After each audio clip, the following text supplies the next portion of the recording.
স্বাগত বন্ধুরা, কারিগরির তরফ থেকে। কারিগরি আজ তোমাদের কাছে একটা বেশ সুন্দর একটা রেসিপি নিয়ে এসেছে। দেখো, এখানে আমি দুটো কাঁচা আপেল নিয়েছি। এই কাঁচা আপেল দিয়ে আমি আজকে একটা রেসিপি তোমাদের করে দেখাবো। তো প্রথমে আমি এই আপেল দুটোকে একটু উপর থেকে এর খোসাটা একটু ছাড়িয়ে নিচ্ছি একটা পিলার দিয়ে।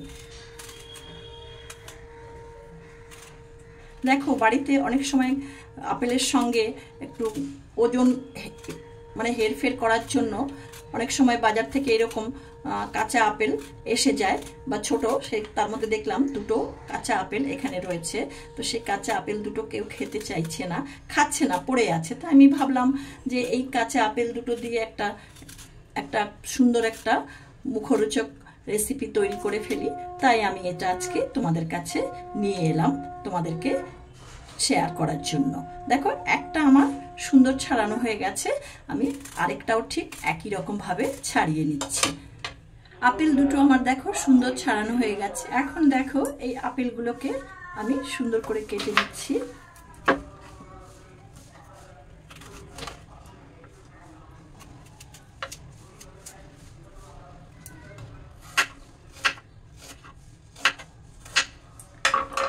এরকম মতো করে আমি এই আপেলটা এবং আরেকটা যে আপেল আছে, এই দুটো আপেলকে আমি একই রকম ভাবে কেটে নেব। দেখো, এই আপেলগুলো সব আমার কাটা হয়ে গেছে। এবার আমি এই প্লেটটার মধ্যে আবার এটাকে তুলে নিচ্ছি। এটাকে তুলে নিয়ে আবার একবার এটাকে একটু ধুয়ে নেব। গ্যাস ওভেনে গ্যাসটা ধরিয়ে দিয়ে আমি একটা কড়া বসিয়ে দিয়েছি। কড়াটা গরম হয়ে গেছে। এর মধ্যে আমি অল্প একটু সাদা তেল দিয়ে দিলাম। এর প্রায় 1 টেবিল চামচ সাদা তেল আমি এর মধ্যে দিলাম। তেলটা আমার গরম হয়ে গেছে। এর মধ্যে আমি হাফ শুকনো লঙ্কা ফোড়নে দিয়ে দিচ্ছি, আর তার সাথে আমি দিয়ে দিচ্ছি হাফ চামচ পাঁচফোড়ন। ফোড়নটা আমার একটু ভাজা হবে। ফোড়নটা ভাজা হয়ে গেছে বন্ধুরা। এবার আমি এই যে কেটে রাখা আপেলের টুকরোগুলো এর মধ্যে দিয়ে দিচ্ছি। এটাকে একটু অল্প করে নেড়ে চেড়ে দিচ্ছি। এখন এখানে দিয়ে দিচ্ছি হাফ চা চামচ লবণ আর অল্প একটু হলুদ গুঁড়ো। লবণ ও হলুদ গুঁড়ো দিয়ে আবার ভালো করে নেড়ে চেড়ে দিচ্ছি। এর সাথে দিয়ে দিচ্ছি কাজু, কিশমিশ, কালো কিশমিশ, আর দিয়ে দিচ্ছি খেজুর। সবগুলো উপকরণকে একসঙ্গে ভালো করে নেড়ে চেড়ে দিচ্ছি।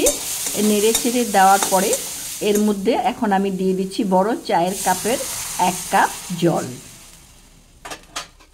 জল দিয়ে এটাকে একটু নেড়ে চেড়ে দিলাম। 2 মিনিটের জন্য চাপা দিয়ে দিচ্ছি। 2 মিনিট হয়ে গেছে বন্ধুরা, আমি ঢাকনাটা সরিয়ে নিচ্ছি। দেখো কি সুন্দর আপেলগুলো ফুটতে শুরু করেছে। আপেল তো এমনিতেই নরম হয়। এটা এই রান্নাটা হতে বেশিক্ষণ একদমই সময় লাগে না, খুব অল্প সময়ের মধ্যে এটা হয়ে যায়। আপেল তো আমার বেশ নরম হয়ে গেছে। আর আপেলের সঙ্গে যে আমি যে সমস্ত ড্রাই ফ্রুটগুলো দিয়েছি সেগুলোও বেশ সুন্দর নরম হয়ে গেছে। এখন এর মধ্যে আমি মিষ্টি দেব। আপেল খুব একটা টক হয় না, কাঁচা আপেল তো টকই হয় না, তার মধ্যে কাঁচা আপেল অনেক সময় একটু টক টক ভাব লাগে, কারণ ভিটামিন সিটা তো ওর মধ্যে থাকে, সেই জন্য একটু টক টক ভাব লাগে। তাই এতে চিনির পরিমাণটা তোমরা তোমাদের স্বাদ মতো দেবে। আমি এখানে 2 টেবিল চামচ চিনি দিয়ে দিচ্ছি।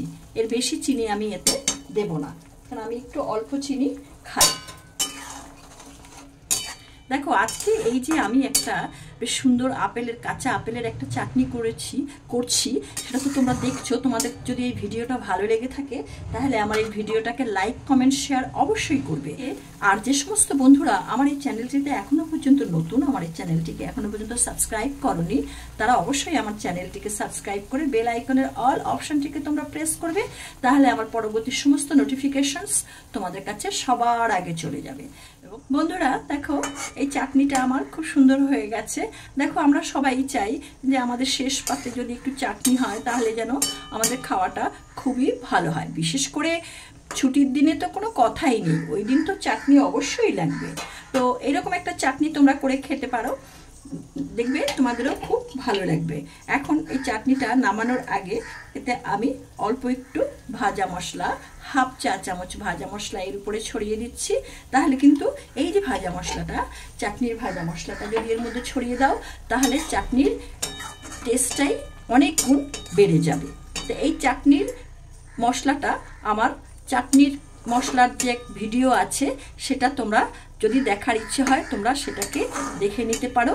চাটনির মশলার ভিডিওর তোমার লিঙ্কটা আমি এখানটায় দিয়ে দেব, তোমরা সেটা দেখে নিও। এখন দেখো এটা হয়ে গেছে, নামিয়ে নেব। এবার আমি গ্যাসটা অফ করে দিই। এখন আমি আরেকটা জিনিস যোগ করব। এমনিতে তো আপেল বিশেষ টক হয় না, তো দেখো এখানে আমি এক টুকরো পাতি লেবু নিয়েছি, এই লেবুটা আমি এর মধ্যে দিয়ে দিচ্ছি। তো তোমরা নিশ্চয়ই খেয়াল করেছো আমি গ্যাসটা অফ করে লেবুটা এর মধ্যে দিচ্ছি, কেননা লেবুটা যদি আমি গ্যাসটা ধরিয়ে দেই তাহলে লেবুর যে গুণাগুণটা সেটা অনেকটাই নষ্ট হয়ে যাবে। এই জন্য আমি লেবুরটা দেওয়ার আগে গ্যাসের আগুনটা অফ করে দিচ্ছি।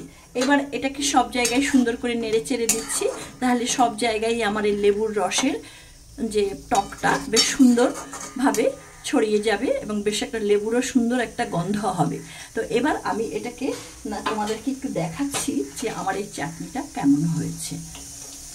দেখো খুব সুন্দর হয়েছে চাটনিটা, তোমরা এটা করে খেও। আর আজকে তো এই ভিডিওটা দেখলে, এই ভিডিওটা দেখার জন্য তোমাদেরকে অসংখ্য ধন্যবাদ। এবার আমি এটাকে নামিয়ে নিচ্ছি। দেখো বন্ধুরা কি সুন্দর হয়েছে আমার এই চাটনিটা, দেখতেও খুব সুন্দর হয়েছে এবং এটা খেতেও খুব ভালো হয়। তোমরা এটা করে খেও। আর এই ভিডিওটা তোমাদের দেখার জন্য অসংখ্য অসংখ্য ধন্যবাদ। তোমাদের সঙ্গে আমার আবার কথা হবে নতুন কোনো ভিডিও নিয়ে। ততদিন তোমরা এই চাটনির স্বাদটা নিতে থাকো। Thank you.